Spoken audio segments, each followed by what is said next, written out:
Sveiki, mėlyjeji. Šiandieną jums noriu pristatyti Akai grotuvą legendinį.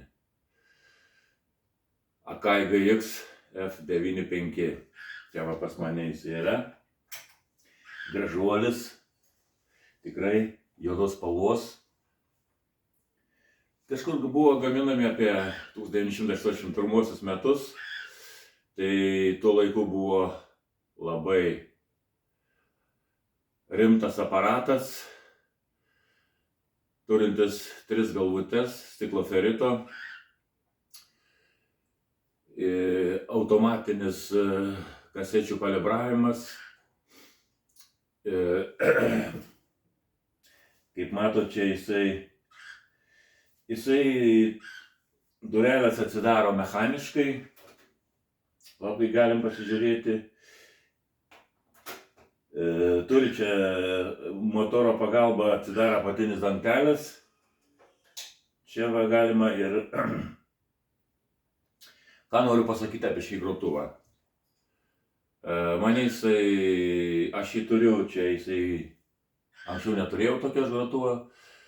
Pirmas grotuvas ir jisai mane nustebino tuom, kad labai viskas tyliai dirba. Prasukimai labai tylus. Pats veikimo aparato grojimas irgi tyliai suka, nesigirdžia jokie motorai, nei transformatorius nesigirdžia, jokie triukšmo nėra mechaninė iš grotuvo. Tikrai labai rekomenduočiau šį grotuvą. Iš minusų šiam grotuvui, kas man netinka, sakykim, per tylus išėjimas, kaip visada, kai būna kai kuriuose grotuvuose. Reikia sukti garso rankenėlę stiprintuvui daugiau ir tuo pačiu susikelia triukšmai didesni. Va, turi tą bėdą, kad išėjimas gan toks tylokas. Tai va, ką mes čia turim, galiu paleisti jį. Čia tuščia juosta kažkur pasitaikė. Ei, kas tau daro? Tai va. Čia jisai veikimo principus turi pritraukėjus mechaninius, tokius biškai yra garsas, takš pritraukia triukšmingai gal tuo vietoje, bet taip dirba, tikrai suka tyliai labai. Ir tai va, gražuolis, kaip sakiau, turi automatinę kalibruotę.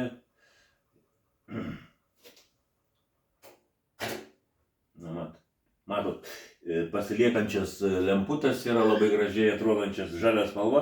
Jeigu perkrovimas, jau tada būna geltona spalva, dega lemputės, galima perjungti, be tų paliekamųjų tada jisai veikia. Ir, kaip sakiau, galima kalibruoti. Nuspaudžiam automatinį kalibravimą ir jisai pats pagal kasetę pasirenka, nusistato. Ir tenais kasetės pasirenka, kaip ją rašyti. Tai va. Jo dažniai yra kažkur tai nuo 20 iki 21 tūkstančio hercų su metalo kasetės, žinoma. Taip, kaip sakiau, tai aukšto lygio grotuvas, gražuolis, rimtas aparatas. Va, kaip matau, nusikalibravo. Jau pasiruošęs jisai yra įrašymui. Tai ką daugiau, mėlyjeji, šito grotuvų man teko gavus biškį pavargti, jisai buvo siunčiant labai neblogai apdaužytas, man reikėjo jį čia restauruoti, reikėjo perdažyti jo kėbulo, kaip sakant, priekinę dalį čia biškį padailinti, pagražinti, viduje irgi nukentėjęs buvo, kai kurios platos buvo pertrūkusios, reikėjo ieškoti bėdų, su kalibravimu buvo iškilusios bėdas, irgi buvo, nenorėjo kalibruoti, kai paskui kai kurias kasetes kalibruoja, kai kurių nekalibruoja.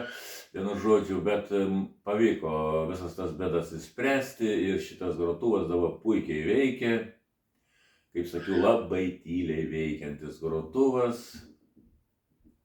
gražuolis.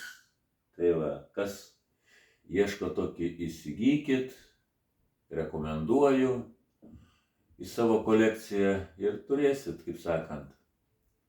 Tai va, čia buvo su jumis Laurūnas ir linkiu jum geros nuotaikos, ieškokit gyvenimo kažko tai. Tai va, mėlėjai, viso. Tada iki kitų kartų susitiksim, dar pasimatysim.